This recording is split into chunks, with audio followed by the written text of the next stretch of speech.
विश्वनाथ भगवान की जय, महाकालेश्वर भगवान की जय, ओमकारेश्वर भगवान की जय, कुबेरेश्वर महादेव की हर हर महादेव, हर हर महादेव, हर हर महादेव। काशी विश्वनाथ उगरदानी त्रिकालदर्शी कैलाशी अविनाशी भगवान शिव, जिनकी पुनित पावन शिव महापुराण की कथा संपूर्ण विश्व के कल्याण हेतु बाबा देवाधिदेव महादेव की कृपा से, उनकी करुणा, उनकी उदारता से पवित्र पावन भगवान शिव की अलौकिक शिव महापुराण की कथा श्रवण करने का सौभाग्य निरंकारी मैदान दिल्ली के इस पवित्र पावन प्रांगण में आप और हमको प्राप्त हुआ है। भगवान देवाधिदेव महादेव, भगवान शिव ओगरदानी त्रिकालदर्शी कैलाशी अविनाशी भगवान शिव, जिनकी अनुपम कृपा, दया, करुणा, जो आप और हम इस पवित्र कथा का लाभ ले रहे हैं। कथा के आयोजक श्री मानव सेवा एवं शिक्षा संस्थान नई दिल्ली, श्री कौशल जी गर्ग समिति अध्यक्ष श्री मयंक द्विवेदी जी, डॉक्टर महंत गौरव शर्मा जी, यश गर्ग एवं संपूर्ण दिल्ली के रहनिवासी सभी शुभ भक्त एक बार सभी के लिए जोरदार ताली बजाकर स्वागत वंदन अभिनंदन। जिन्होंने इस पवित्र पावन शिव महापुराण की कथा का दिव्य और भव्य लाभ आप और हमको दिया है। और तेरी कृपा बिना न हिले एक भी लेते हैं सांस तेरी कृपा से तनु तनु। बखान क्या करूं मैं राहों के ढेर का, चपटी भभूत में खजाना कुबेर का।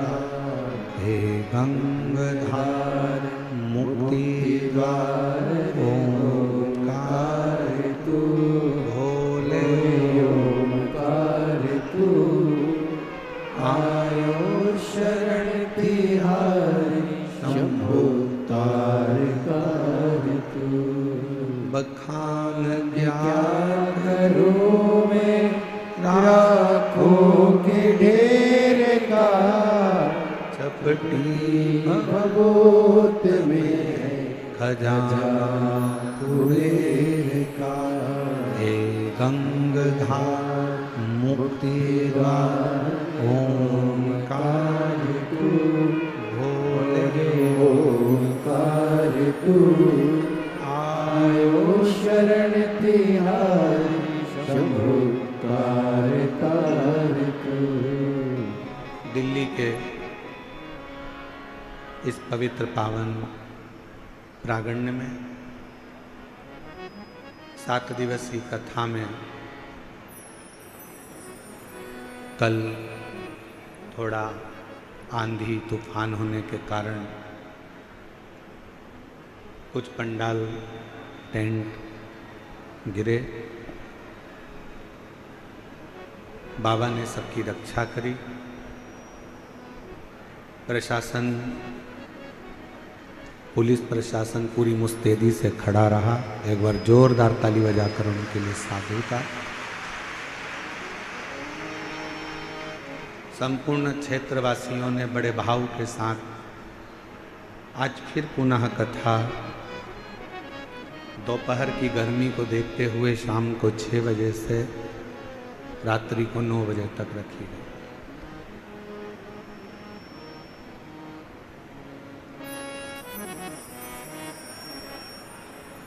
शिव क्या है? हस्तिनापुर शिव महापुराण की कथा कहती है कि भगवान शंकर को पहचानने के लिए अलग से कोई नेत्र की जरूरत नहीं पड़ती।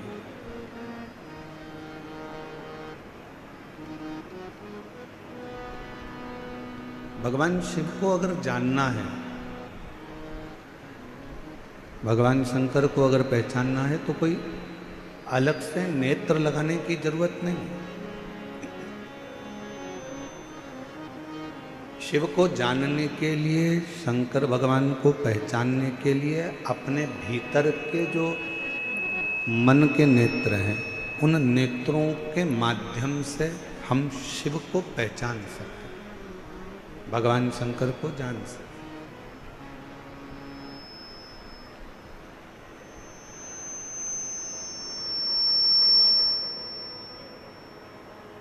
इसलिए तुलसी बाबा जी ने, तुलसीदास जी ने कहा अपनी भाषा में कि शंकर विश्वास रूपिण।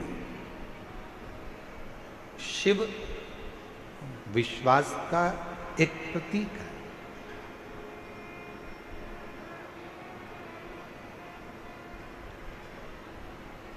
अब जरा ईमानदारी से बोलना, दिल्ली की मेरी जीजियों, दिल्ली के मेरे जीजाओं, बहुत सावधानी से विचार करना। दिल से, हृदय से उस बात का स्मरण करिएगा कि आज के जमाने में भाई भाई पर विश्वास नहीं करता, पुत्र पिता पर विश्वास नहीं करता,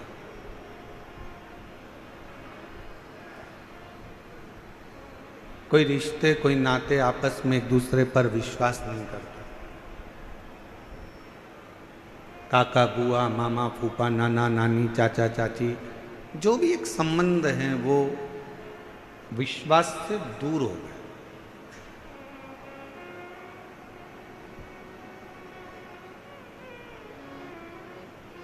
अब उस बीच में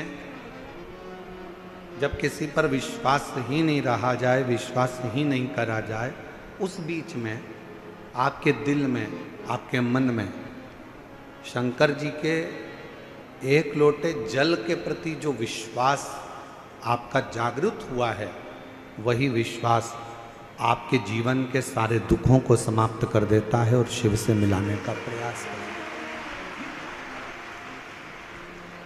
वही विश्वास।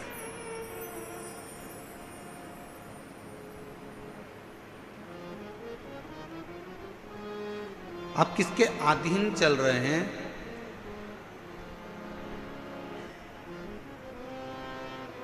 एक बड़े से हाथी को भी पानी डुबो देता है।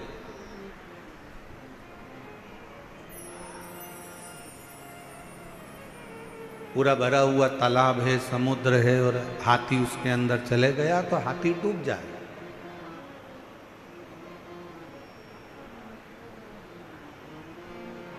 एक बड़े से विशालकाय हाथी को भी पानी डुबो देता है, पानी डुबा देता है। पर मेरी दिल्ली की जीजियों, ईमानदारी से बोलो, एक मछली को क्या पानी डुबाता है? जम के तो बोलो। मछली को पानी डुबोता नहीं है। उस पानी में हाथी गया, विशालकाय हाथी को पानी डुबो देता है। कोई विशालकाय शरीर पानी में चला गया तो पानी उसको डुबो देता है, पर मछली को पानी कभी डुबोता नहीं। क्यों नहीं डुबोता? क्योंकि मछली ने पानी की शरणागति ग्रहण कर ली।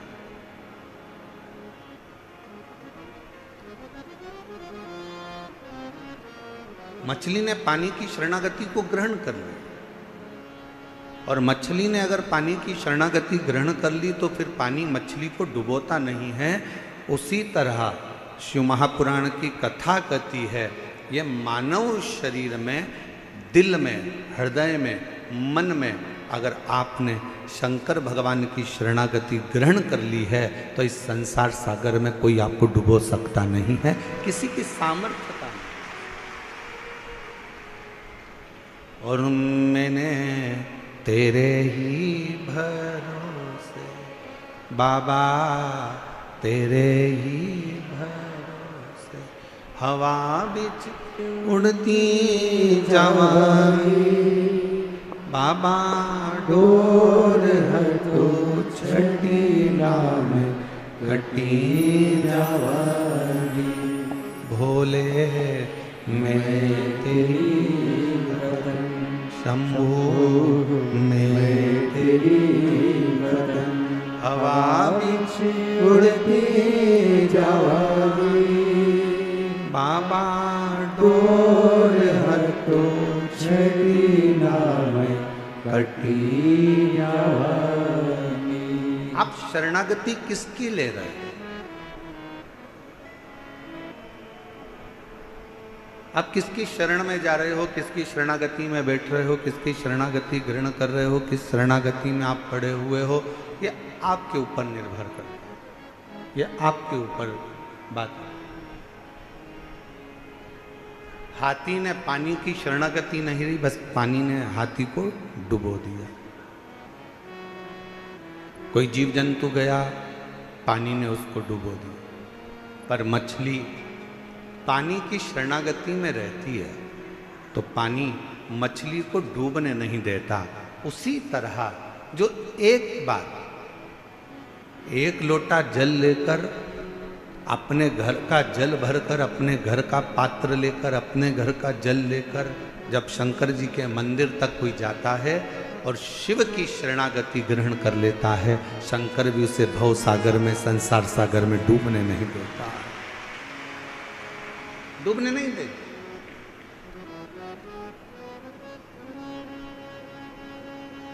एक बड़ा सुंदर प्रसंग आता है। हस्तिनापुर शिव महापुराण की कथा आप लोग श्रवण कर रहे हैं, निरंकारी मैदान दिल्ली में, स्मरण करिएगा। एक बार माता पार्वती जी भगवान शंकर के साथ में नंदी पर बैठकर भ्रमण करने के लिए निकलती हैं, चलती।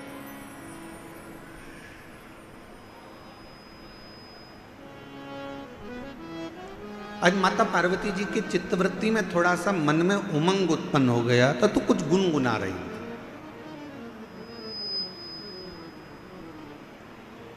कभी कभी पत्नियां बैठकर कहीं बैठी हुई हैं, उनका मन अगर अच्छा है, हृदय अगर अच्छा है और मन अगर आनंद में है, तो वो भी थोड़ा थोड़ा गुनगुना लेते।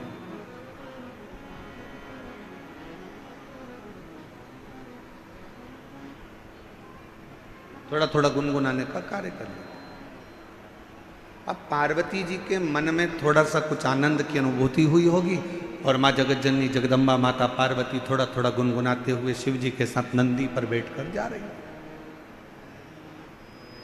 कितना सुंदर भाव कहा गया कि एक पत्नी का पति के प्रति और पति का पत्नी के प्रति एक कर्तव्य सबसे बड़ा ये है कि कभी भी अपनी पत्नी को कहीं लेकर जाओ या पत्नी अपने पति के साथ कहीं पर जाए तो दोनों का तालमेल ऐसा होना चाहिए कि दोनों के चेहरे पर एक स्माइल, एक प्रसन्नता, एक आनंदता दोनों के मुख पर होना चाहिए।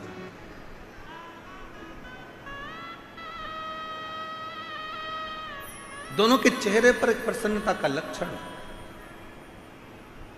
थोड़ा सा भाव प्रसन्नता का सम्मुख में प्रकट। पर आज का जमाना बड़ा विचित्र है। 10 मिनट के लिए, वैसे तो दिल्ली जैसे शहर में तो हम कल देखे कि कल हमको एक कार्यक्रम में जाना था, तो हमने देखा कि हमको तो यहाँ ऐसा लगता है कि लोग शादी में जाते होंगे, मान लो 9 बजे रात्रि को शादी चालू हो रही है और 9 बजे इनको शादी में पहुंचना है, तो 6 बजे से घर से निकलते होंगे। दिल्ली की स्थिति जो देखी है उसके हिसाब से बता रहा। और 6 बजे से घर से निकलते होंगे, 15 मिनट की शादी अटेंड करना रहती है, आधे घंटे की शादी अटेंड करना रहती है और 2 घंटे पहले निकलना पड़ता है और 2 घंटे वापस आने में लग जाते हैं और आधे घंटे की शादी अटेंड करी। पूरा समय इतनी देर में तो हमारे यहाँ अगर हो तो हम सीहोर से इंदौर घूमकर वापस आ जाए।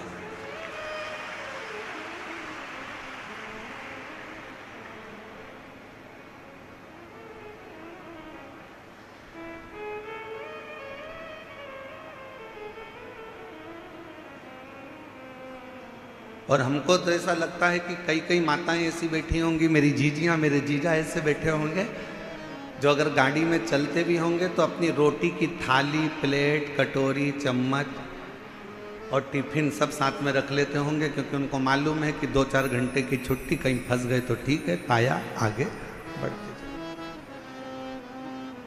पर अब एक चीज और अच्छी लगी दिल्ली में कि पहले की अपेक्षा दिल्ली के जो रास्ते हैं, जो पुल हैं, जो बड़े बड़े ब्रिज हैं, इन ब्रिज ने लोगों के चलने की आसानी कर दी और आराम से अब रास्ता लोगों का सरल और सहज हो गया। और बचा कुचा था तो वो मेट्रो चल गई है।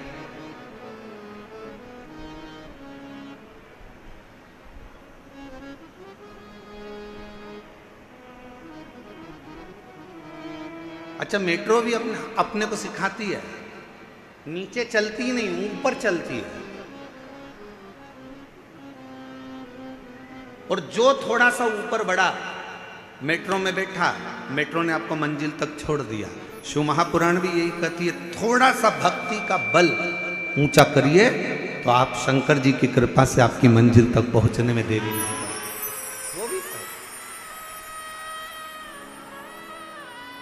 वो भी कर।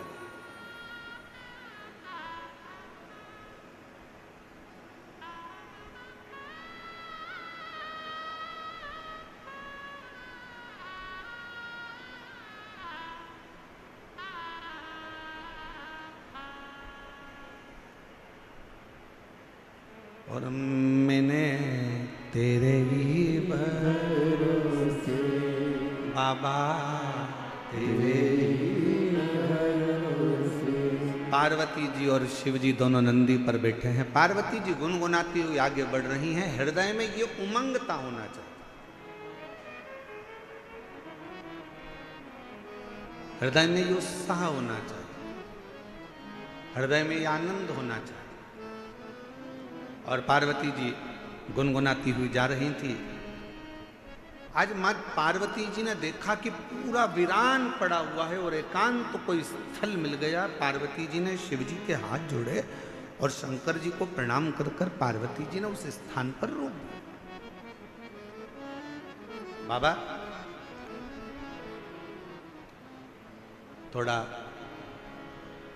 नंदी को कहो ना रुकेगा, थोड़ा नंदी को बोलिए रुक जाए। नंदी को रोका।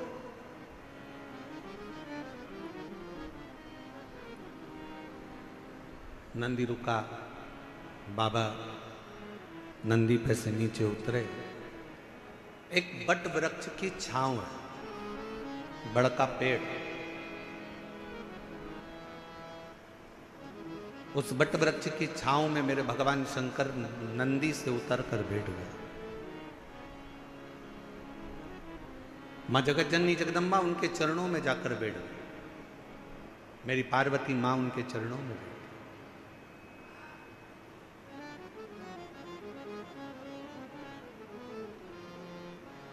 चारों तरफ वीरान एकांत स्थल।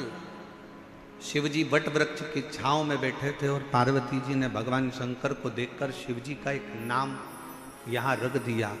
शंकर भगवान से कहा, आज आप एकांत में बैठे हो इसलिए आपका नाम एकांतेश्वर महादेव होगा। आप एकांत में बैठे। और हमने पहले भी कथा में कहा, शिव महापुराण की कथा पहले भी वर्णन करी है। कहीं मौका मिल जाए, कोई जंगल से आप निकल रहे हो, कोई राह से आप निकल रहे हो, कोई मार्ग से आप निकल रहे हो, अपने पास में पानी का बोतल रखा है, जल का पात्र रखा है और चलते चलते आप कोई एकांत स्थान से निकल कर जा रहे हो और आपको लगे कि कहीं पर एकांत में कोई शंकर जी का ओटला है, कोई शिव जी का स्थान है, कोई शंकर का शिवलिंग वहाँ पर रखा हुआ है, मन में आ जाए 2 मिनट के लिए गाड़ी रोककर, कोई जब नहीं हो, पूरा रास्ता जब सूना पड़ा हो, तब एकांत में अगर कोई शंकर का शिवलिंग मिल जाए तो अपने पास में जो जल रखा हो वो जल लेकर एक बार भगवान शंकर को एकांत में चढ़ाकर उससे अपने दिल की बात कर कर देखना। मेरा एकांतेश्वर महादेव आपके ऊपर कृपा जरूर जरूर कर। बोल बम का नारा है, सारी समस्या का हल। एकांतेश्वर महादेव करुणा जरूर करे, कृपा जरूर करेगा।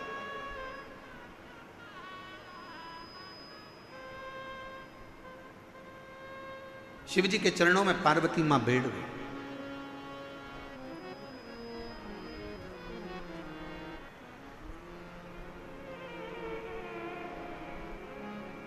और कितना सुंदर भाव कहा,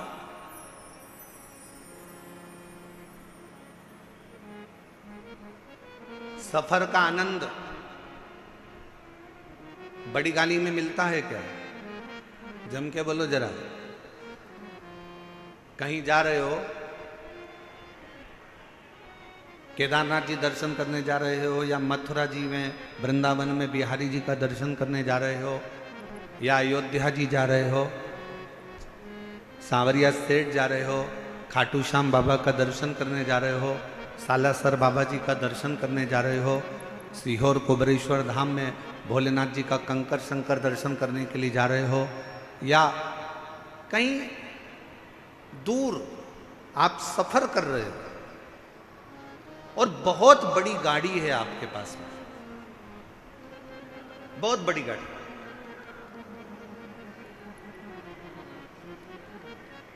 अब इतनी बड़ी गाड़ी में बैठकर आप सफर कर रहे हो, ईमानदारी से बोलना, क्या आनंद बड़ी गाड़ी में मिलता है? करोड़ों की गाड़ी है, 1 करोड़ की, 1.25 करोड़ की, 1.5 करोड़ की, 2 करोड़ की गाड़ी है, क्या आनंद उस 2 करोड़ की गाड़ी में मिलता है? शिव महापुराण की कथा कहती है शंकर भगवान के पास में कोई पुष्पक विमान नहीं था, शंकर भगवान के पास में कोई ऐसा वाहन नहीं था, शंकर भगवान के पास में तो केवल एक बूढ़ा नंदी था।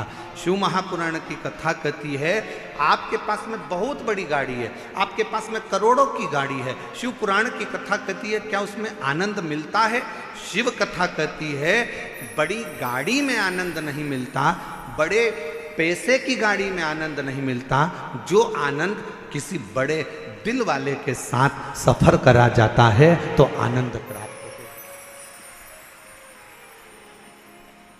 करोड़ों की गाड़ी है, मालूम पड़े पैसे की गाड़ी तो हो गई, बहुत महंगी गाड़ी है, बहुत पैसे की गाड़ी है, बहुत बड़ी गाड़ी है, और मालूम पड़े उस गाड़ी को लेकर जाने वाला व्यक्ति दिल का बड़ा नहीं है, मन का बड़ा नहीं है, जरा जरा सी बात में कचर कचर कर रहा है, थोड़ी थोड़ी सी बात में लड़ने बैठ गया, थोड़ी थोड़ी सी बात में झगड़ा करने बैठ गया, थोड़ी सी बात में विवाद करने बैठ गया। ईमानदारी से बोलो वो करोड़ों की गाड़ी में तुम्हें सुख मिलेगा क्या? अरे बोलो तो मेरी दिल्ली की जीजी हो, दिल्ली के जी जाओ, जम के बोलो जरा, मिलेगा सुख? नहीं।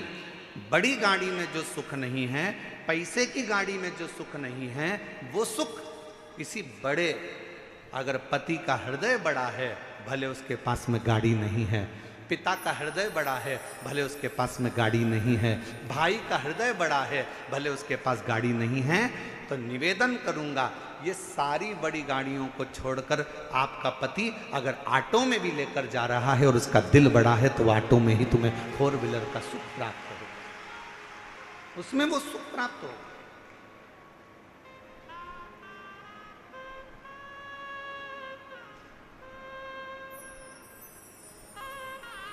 अब तुमने ढूंढी तो बड़ी गाड़ी, ले भी ली बड़ी गाड़ी, और मालूम पड़े वो आनंद ही नहीं आ रहा, क्योंकि जरा जरा सी बात में झगड़ा हो रहा है, जरा जरा सी बात में विवाद हो रहा है, जरा जरा सी बात में कोई ना कोई बात खराब हो रही है, तो सफर का क्या आनंद हो?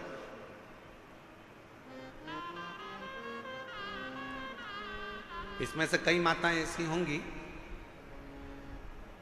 कई मेरे जीजा उन ऐसे होंगे, परसों कथा में आए होंगे, कल आंधी में टेंट उड़ गया, प्रशासन ने भी बड़ी मुस्तैदी से और कार्यकर्ताओं ने भी बड़ी मुस्तैदी से सब कार्य पुनः व्यवस्थित करा। अब इसमें से कई भाई ऐसे होंगे, कई बहन ऐसी होगी, एक कह रही होगी अब कथा तो कल शाम को चालू होगी, महाराज जी बोले 6 बजे से 9 बजे तक, चल अपन तो चल। अरे दूसरी बोली बैठ तो अब यार, बैठ बैठ। फिर तीसरी ने कहा अरे वह भोजन का जो पंडाल था वो भी उड़ गया,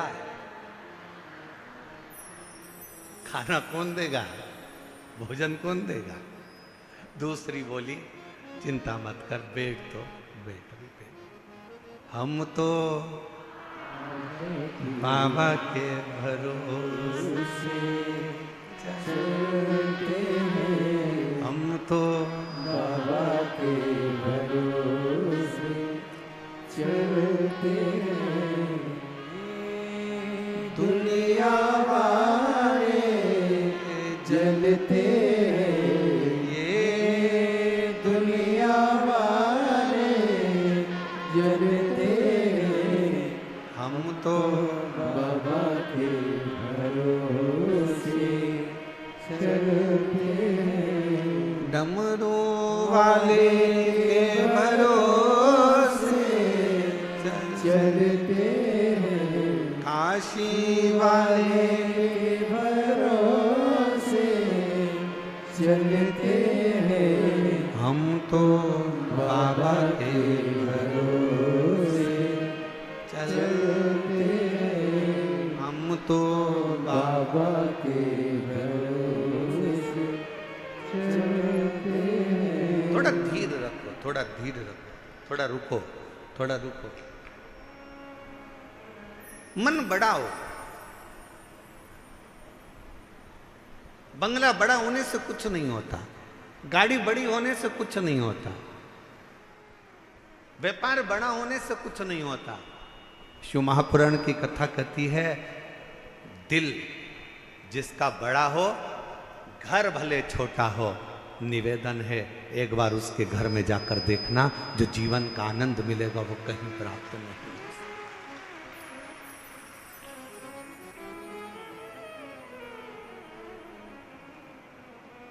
और आज एक बात और कहना चाहेंगे, दिल्ली की इस पवित्र हस्तिनापुर शिव महापुराण की कथा में कोई आपसे कहे कि मेरी पहचान उससे है, कोई आपसे कहे कि मेरी पहचान उससे है, कोई आपसे कहे कि मेरी पहचान उससे है, भरोसा मत करना। अगर कोई ऐसा मिल जाए तुम्हारी जिंदगी में, वो कह दे मेरी पहचान मेरे शंकर से है, तो भरोसा कर लेना कि वो शिव का।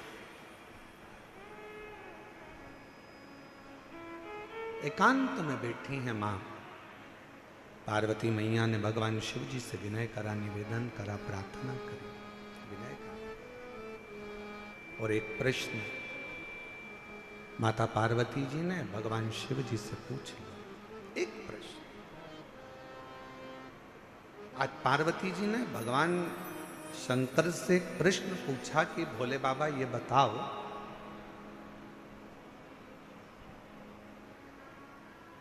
मेरे पिता हिमालय राज नारायण का स्मरण करते हैं, मेरी माता नारायण का स्मरण करती हैं, मेरा भाई नारायण का स्मरण करते हैं। पर एक बात समझ में नहीं आती कि मुझ में आपके चरणों की भक्ति कैसे प्राप्त होगी।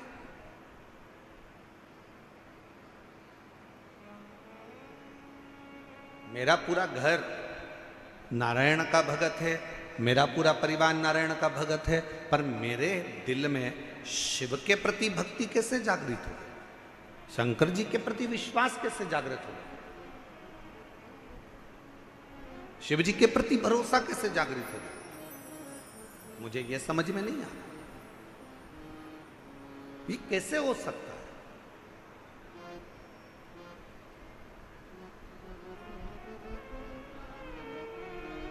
ये कैसे होगा? शंकर भगवान मौन होकर बैठे रहे, स्तुप्त, एकदम शांत। भगवान शिव थोड़ी देर बैठे रहे और फिर निवेदन करेंगे, कहीं एकांतेश्वर महादेव आपको दिख जाएं। आपने जल चढ़ाया, जल भी नहीं है, बेलपत्र जो शिव जी पे चढ़ी है उसी को उठाकर फिर चढ़ा दिया, वो भी नहीं है।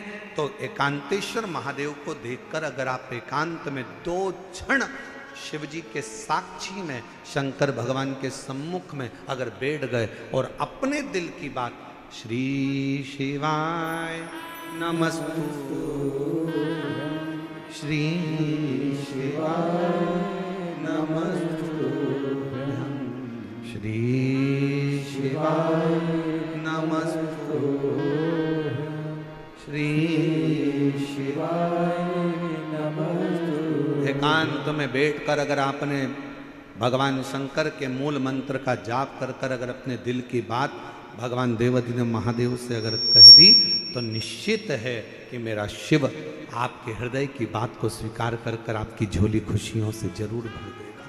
एकांतेश्वर महादेव। कौन से महादेव? जम के बोलो जरा। एकांतेश्वर महादेव, जो एकांत में,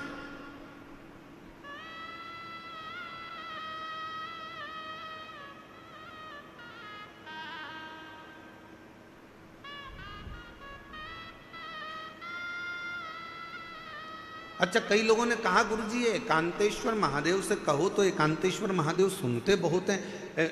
एक बात समझ में नहीं आती, एकांत का इतना वर्णन क्यों है? हमने कहा एक काम करो, तुम्हारी सास ननंद के साथ बैठी हो, तुम्हारी सास तुम्हारी देवरानी के साथ बैठी हो, तुम्हारी सास तुम्हारी जेठानी के साथ बैठी हो, तुम्हारी सास मौसिया सास के साथ बैठी हो, तुम्हारी सास बुआ सास के साथ बैठी हो, तुम्हारी सास तुम्हारी 2-3 नंदे हों, उन सब के साथ बैठी हो, तब तुम सास के पास जाकर कुछ कहना, सास तुम्हारी बात स्वीकार करती कि नहीं करती। और जब सास के पास से पूरी नंदे चली जाएं, मौसी चली जाए, देवरानी चली जाए, जेठानी चली जाए, देवरानी जेठानी सब अपने मायके चली गई, नंदे अपनी ससुराल चली गई, सास अकेली कमरे में है, उस समय पर सिर पे पल्लू लेकर बड़े भाव से जाकर अपने दिल की बात सास को कहना। पक्का सास अपने हाथ की अंगूठी निकाल कर निश्चित है वो एकांत में बैठी, शांति से बैठी, एकांत।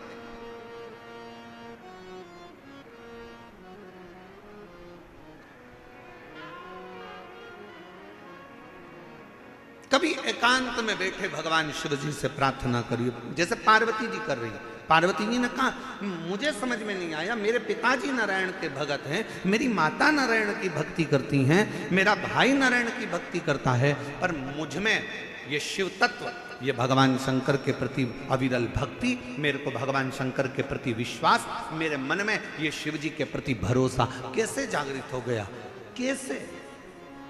जरा आप भी विचार करिएगा।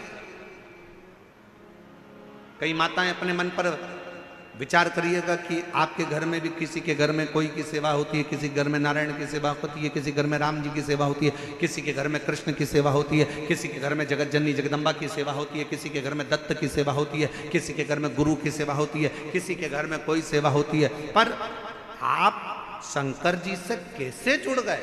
आप शंकर जी पर कैसे भरोसा कर लिए? आप शिव जी पर कैसे भरोसा कर लिए? आप शिव जी पर कैसे विश्वास कर लिए? तब आपको अभी का अनुभव नहीं होगा तो बाद में कभी ना कभी मालूम पड़ेगा कि ये आज का नहीं है। भगवान शंकर ने कहा, पार्वती तू पूछ रही है कि तेरे पिता नारायण को भजते हैं, तेरी माँ नारायण को भजती हैं, तेरे भाई नारायण को भजते हैं, और मैं शिव जी की भक्ति में कैसे लग गई? तो सुन पार्वती,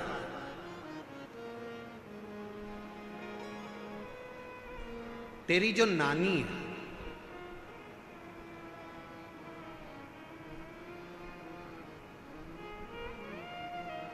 शंकर जी की नानी सास, पार्वती जी की नानी, क्या नाम था उनका?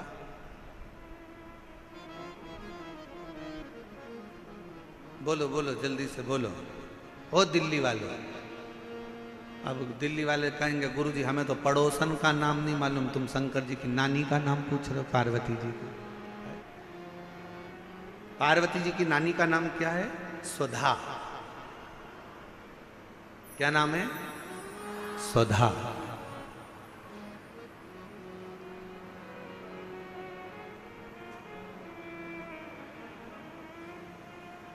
पार्वती जी के नाना जी कौन थे? पित्र। पितृ लोक में जो पितर निवास करते हैं, उन पितर की पत्नी सुधा, और पितरों की जो 3 बेटियां हैं, मैना, धन्य और कला, पितरों की।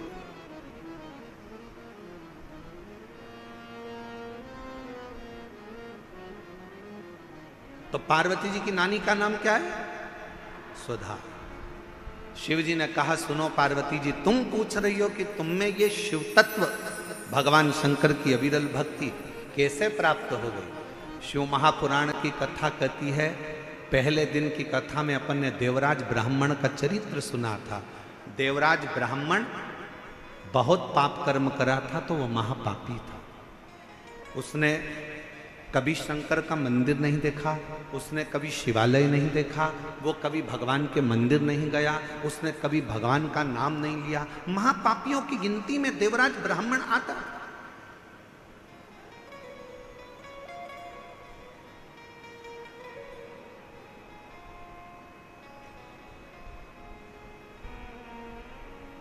कोई पूर्व का कर्म अच्छा होगा तो ब्राह्मण के घर में जन्म लेना। ब्राह्मण के घर में जन्म लेने के बाद भी ब्राह्मण कर्म नहीं कर पाए। और फिर निवेदन है भाई कि मत बुरे कर्म कर बंदे, वरना पछताएगा। भगवान की आंखों से तू बच नहीं पाएगा, तू बच नहीं पाएगा। अरे ओ अज्ञानी मत करना, अरे ओ अज्ञानी मत करना। तेरे कर्म का फल तू ही पाएगा, जैसा किया तूने तेरे आगे आएगा। मत बुरे कर्म कर वरना पछताएगा। भगवान की आंखों से तू बच नहीं पाएगा, तू बच नहीं पाएगा। अरे हो अज्ञानी मत करना। शिव पुराण की कथा कहती है बुखार में चक्कर आएंगे तो कोई हाथ पकड़ने वाला मिल जाएगा।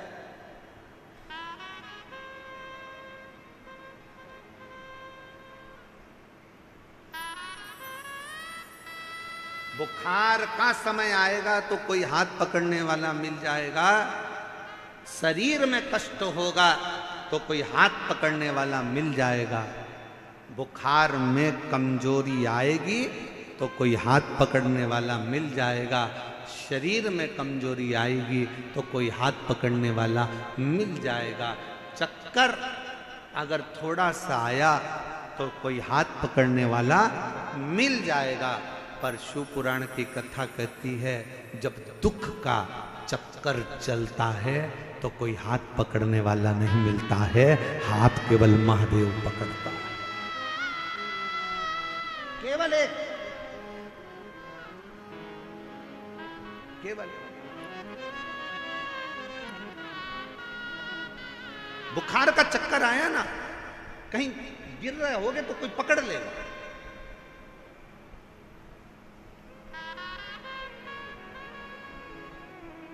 पर जब समय का चक्कर चढ़ता है,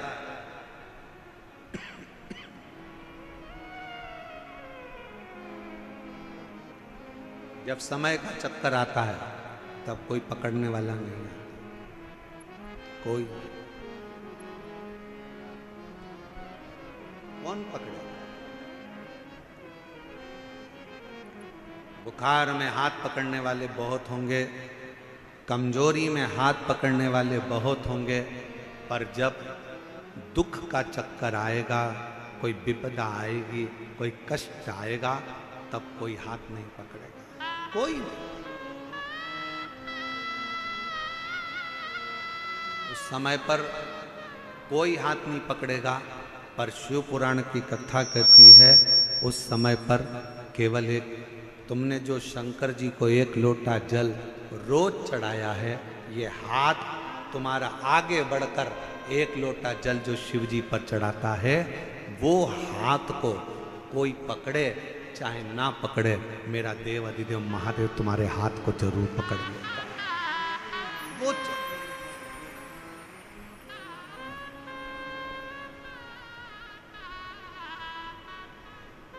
कोई आए ना आए,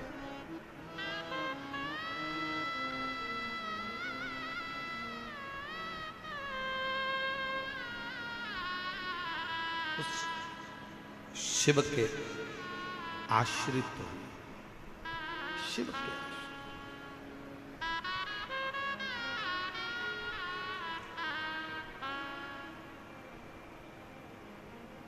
उस शंकर के आश्रित हुए, देवाधिदेव महादेव के आश्रित हुए। एक पत्र एक बहन ने लिखा है, अच्छा है।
मेरा नाम गीता राठौर है। पति का नाम हरीश राठौर है। दिल्ली के करावल नगर खजूरी खास से आई हैं। कहीं बैठी हों तो हाथ हिला सकती हैं, और अगर बैठी हों तो बेलपत्र लेने के लिए आ सकती हैं। मेरे पेट में 22 जनवरी 2024 को अचानक से दर्द हुआ। पत्र को एलईडी पर पढ़ सकते हैं। मेरे पेट में 22 जनवरी 2024 को अचानक पेट में दर्द हुआ। जब मैंने पेट का चेकअप कराया तो डॉक्टर ने बच्चेदानी में कैंसर की गठान बताई। डॉक्टर के हिसाब से बचने की कोई उम्मीद नहीं थी, क्योंकि गुरुजी कैंसर 4th स्टेज तक पहुंच गया। उसके कारण पेट में पानी भी बहुत ज़्यादा भरने लगा। डॉक्टर ने जवाब दे दिया, और डॉक्टर ने जवाब दे दिया था, और मेरी लड़की रो रही, इलाज करा देंगे पर 1% का भी चांस नहीं है बचने, 1% का भी चांस नहीं है कि ये बचेगी कि नहीं बचेगी। तब मेरी लड़की को सबने आपके बारे में बताया। फिर मेरी बहन सीहोर गई, बाबा का भजन कर, शिवलिंग पर जल चढ़ाना, बेलपत्र लाना, शिवजी पे चढ़ी हुई बेलपत्र खिलाना प्रारंभ करा। जब बेलपत्र को शंकर पर चढ़ाकर वापिस खाना प्रारंभ करा, और चढ़ा हुआ जल जब वापिस लेना प्रारंभ करा, दूसरी बार चेकअप के लिए हम पहुंचे।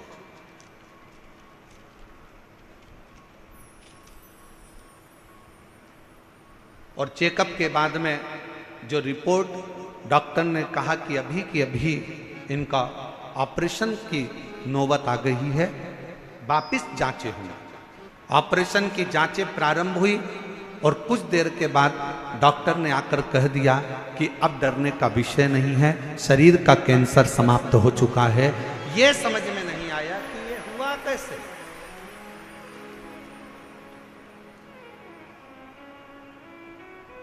ये हो कैसे सकता। और मेरे भोले तेरा सहारा है, मेरे भोले तेरा सहारा है, मेरी नैया का मेरी नैया का एक विश्वास, एक भरोसा, एक दृढ़ता। उस पत्र में उस बहन ने लिखा कि डॉक्टर भी आश्चर्य में हैं कि ये कैंसर खत्म कैसे हो सकता। जो 4th स्टेज का कैंसर हो, वो क्या केवल शिवजी को जल फिर निवेदन करेंगे। आप अपने हृदय पर इस बात को लिख लें, अपने मन में इस बात को उतार लें। शंकर को चढ़ाया गया जल फिर निवेदन है, ये किसी औषधि से कम नहीं है। बस शिवजी को जब जल चढ़ाओ तो पूर्ण भरोसे और पूर्ण विश्वास के साथ चढ़ाना, तो शिव उसको स्वीकार करे। अब मानो तो गंगा मां है, ना मानो तो बहता पानी।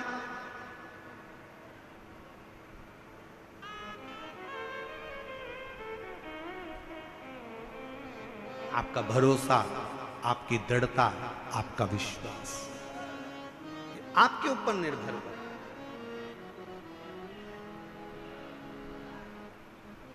ये आपके ऊपर है, आप कितना भरोसा, कितना विश्वास शिव पर करते, भगवान शंकर पर आपका कितना भरोसा, कितना विश्वास। शिव कथा कर रही है। पार्वती,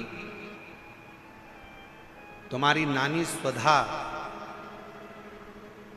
तुम जब बाल्यावस्था में थी, अपनी नानी के घर में गई, पितृलोक में तुम पहुंचे और अपनी नानी के घर में बैठकर तुमने अपनी नानी को पूजन करते हुए देखा।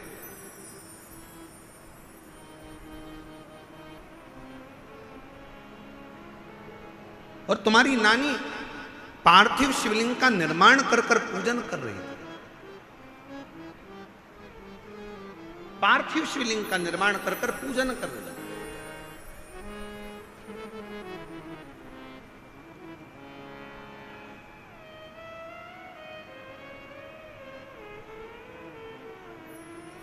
मंच पर आप खाटू श्याम बाबा का दर्शन कर रहे हो? बोलो तो जम के, कर रहे हो? गाड़ियों के पीछे 3 बाण बने रहते हैं और लिखा रहता है हारे का सहारा बाबा श्याम हमारा। फिर कहीं कहीं लिखा होता है 3 बाण धारी। क्या लिखा होता है? 3 बाण। आपको मालूम है श्याम बाबा को वो 3 बाण किसने दिए थे?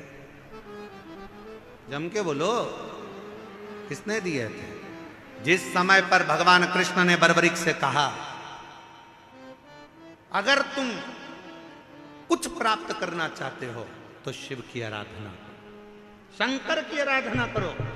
और बर्बरीक ने भगवान शिव के एक पार्थिव पूजन करना प्रारंभ करी। और जो तप में बर्बरीक लग गए, जो लगे तप में, इतनी साधना में बर्बरीक लग गए कि भगवान शंकर सामने प्रकट होकर कहते हैं, शिव महापुराण की कथा कहती है, जब दिल में कहीं कष्ट हो, दुख हो, तकलीफ हो, तुम्हारे घर में जो वृक्ष में, पौधे में जो मिट्टी हो, उस मिट्टी को वहीं पर ऊंचा कर कर पार्थिव लिंग का निर्माण कर कर उस पे 1 लोटा जल चढ़ाकर अपने मन का भाव कह दो। बर्बरीक ने पार्थिव शिवलिंग का निर्माण कर कर बर्बरीक ने भगवान शंकर की आराधना करना प्रारंभ करी।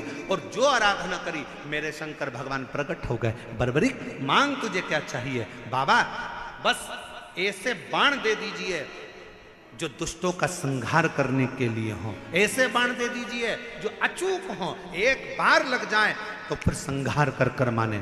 शंकर भगवान ने जो बाण किसी को नहीं दिए, वो 3 बाण मेरे बाबा को दे दिए, बर्बरीक को दे दिए। शाम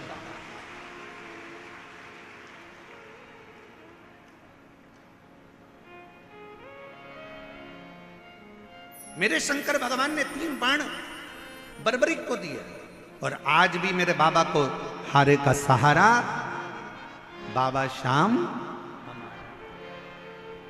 शिव के 3 बाण आज भी मेरे श्याम बाबा के सामने पूजित होते हैं, क्योंकि वो 3 बाण साधारण नहीं थे जो मेरे देवाधिदेव महादेव ने दिए थे। भगवान कृष्ण ने जब तप करा, साधना करी, तो भगवान शंकर की साधना कर कर भगवान कृष्ण ने कहा, बाबा वर दीजिए। शंकर भगवान ने कहा, तुम्हें क्या चाहिए? तो कहा, पाशुपत्य अस्त्र दे दीजिए। शंकर भगवान ने कहा, कृष्ण तुमको पाशुपत्य अस्त्र? भगवान कृष्ण ने और तप साधना करी, तब भगवान शंकर ने पाशुपत्य अस्त्र भगवान कृष्ण को दिया। राम जी ने तप साधना भगवान शंकर की करी, तो राम जी को पाशुपत्य अस्त्र भगवान शंकर ने दिया। परशुराम भगवान को अस्त्र शस्त्र स्वयं शिव देकर चले जाते हैं। मेरा ओघड़दानी तो स्वयं वीराने में एकांत में रहता है और दुनिया के लोगों को प्रदान करता रहता है। वो ओघड़दानी मेरा शंकर है, वो ओघड़दानी शिव है, वो ओघड़दानी मेरा शंकर है।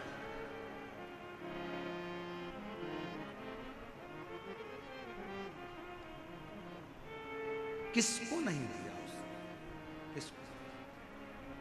सर्वस्व, सर्वस्व।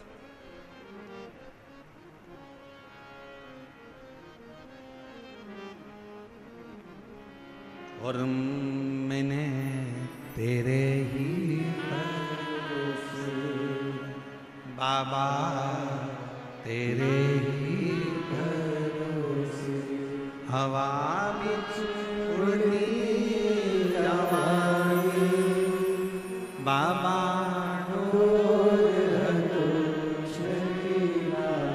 मैं कटी जवानी भोले शंभु में हवा बिच उड़ती जवानी, बाबा डोर तो चली ना मन कटी जवानी, भोले में तेरी कदम शंभु में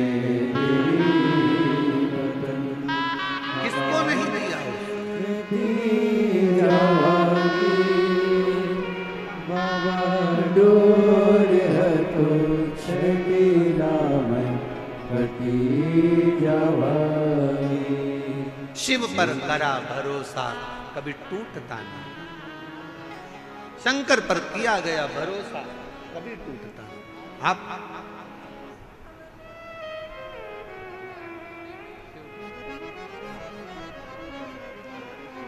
शिव पर करा भरोसा कभी टूटता नहीं, आप उस भरोसे को प्रबल बनाए। हे पार्वती, तुम्हारी मां, तुम्हारी नानी स्वधा, पार्वती तुम्हारी नानी स्वधा शिवलिंग का निर्माण कर कर पूजन करती थी, और आप उस पूजन का दर्शन बड़े दिल से करते थे, बड़े दिल से। और तेरे डमरू की धुन सुन के मैं काशी नगरी आऊं,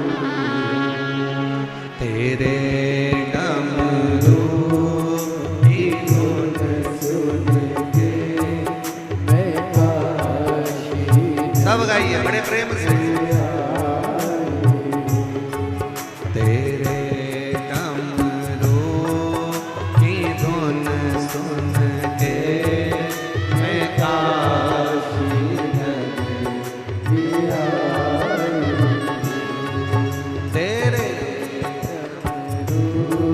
की धुन सुन के मैं काशी नगरी आऊं। मैं काशी नगरी आई हूँ, मैं काशी नगरी आई हूँ, मैं काशी नगरी आई हूँ, मैं काशी नगरी आई हूँ। मैं काशी नगरी आई हूँ, मैं काशी नगरी आई हूँ, मैं काशी नगरी आई हूँ, शंभो काशी नगरी आई हूँ। मेरे भोले ओ बम बोले, मैं काशी नगरी आती हूँ, मेरे भोले ओ बम भोले मैं काशी नगरी आई हूँ। बड़े भाव से दोनों हाथों से पानी से बदले। राधे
शंभो